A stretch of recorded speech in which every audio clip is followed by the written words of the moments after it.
चलिए देखिए एम्पियर के नियम की उत्पत्ति कैसे करते हैं। देखिए सबसे पहले क्या करते हैं, मान लेते हैं एक चालक तार है, एक रिजरेखी चालक तार है जिसमें कितनी धारा प्रवाहित हो रही है, आई धारा प्रवाहित हो रही है।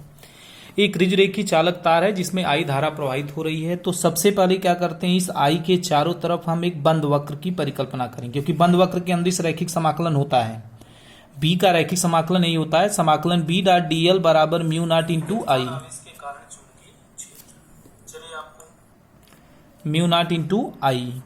अब ये आपको पता है कि म्यू नॉट क्या, निर्वात की चुंबकशीलता है और आई उसमें प्रवाहित कुल धारा है। तो सबसे पहले क्या करते हैं, मान लेते हैं चालक तार जिसमें आई धारा प्रवाहित होती है, इसके चारों तरफ क्या करते हैं हम वृत्ताकार, एक वृत्ताकार बंद वक्र की कल्पना करते हैं।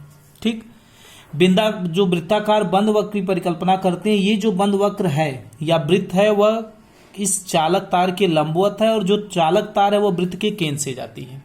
चालक तार कहां से जाती है, वृत्त के केंद्र से जाती है। अब क्या करते हैं, मान लेते हैं इस वृत्ताकार जो पथ लिया है आपने, इस पर एक अल्पांश डीएल ले लेते हैं। डीएल की दिशा वृत्त के स्पर्श रेखा की दिशा में होगी। तो अब बी की दिशा निकालेंगे, किसकी दिशा, बी की दिशा। देखिए पी अल्पांश की, ये जो वृत्त की त्रिज्या अगर आर हो तो ये हो जाएगा आर, ये हो गया पी या त्रिज्या ये जो भी ले लें। तो सबसे पहले अल्पांश पी, इस वृत्त पर एक अल्पांश डीएल ले लेते हैं। ठीक, अब डीएल की दिशा और बी की दिशा किधर होगी इसे हम निकालेंगे। डीएल की दिशा और बी की दिशा किधर होगी, ध्यान दीजिए। ये आपने देखा है कि चालक में जो प्रवाहित धारा है ये लंबवत, मान लेते हैं ये कागज का तल है, तार नीचे से ऊपर की ओर आ रही है, धारा इस अंगूठे की दिशा में होती है। और किसी भी बिंदु पर चुंबकीय क्षेत्र ज्ञात करना, मान लेते हैं चुंबकीय क्षेत्र कहीं पर भी ज्ञात करना है, तो ये ऊपर की तरफ बिंदु पी की तरफ आप उंगलियां करेंगे तो चुंबकीय क्षेत्र की दिशा इसके स्पर्श रेखा की दिशा में होगा।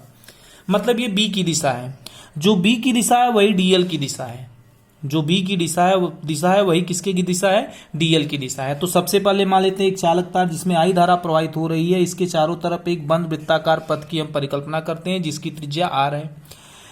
इसकी वृत्त पर एक हम अल्पांश डीएल ले लेते हैं। बी की दिशा वृत्त के स्पर्श रेखा की दिशा में, अर्थात बी तथा डीएल समान दिशा में होंगे,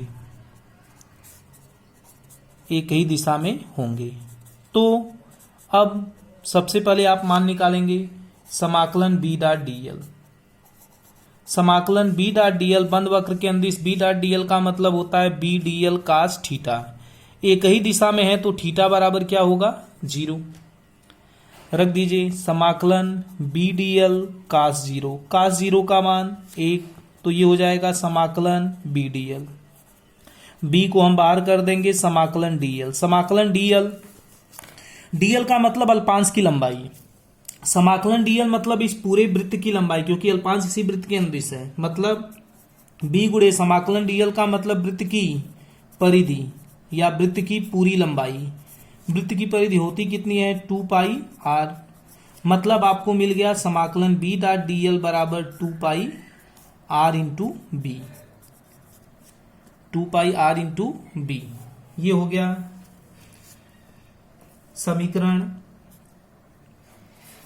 1। ठीक, अब आपको पता है अनंत लंबाई का अगर रेखी चालक ले लिया जाए से उससे आर दूरी पर किसी बिंदु पी पर चुंबकीय क्षेत्र की तीव्रता क्या होती है, अनंत लंबाई के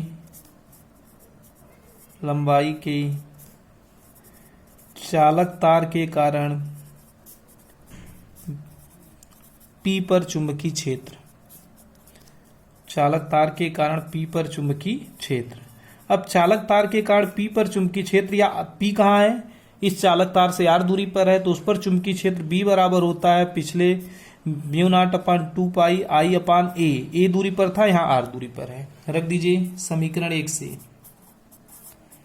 क्या होगा, समाकलन बी डॉट डीएल बराबर, अब देखिए आपको दिया क्या गया है, 2 pi are into B, B का मान यहां से रखिए, mu naught upon 2 pi I upon are.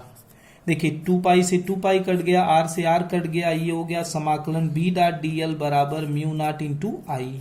मतलब ये एम्पियर का परिपथी नियम है। किसी भी बंद वक्र के अंदिश बी का रैखिक समाकलन उस बंद क्षेत्र वक्र से घिरे क्षेत्रफल में प्रवाहित धारा का कितना गुना होता है, म्यू नॉट गुना होता है। मतलब समाकलन B dot d l equal to mu naught into I, ये एम्पियर का परिपथी नियम है।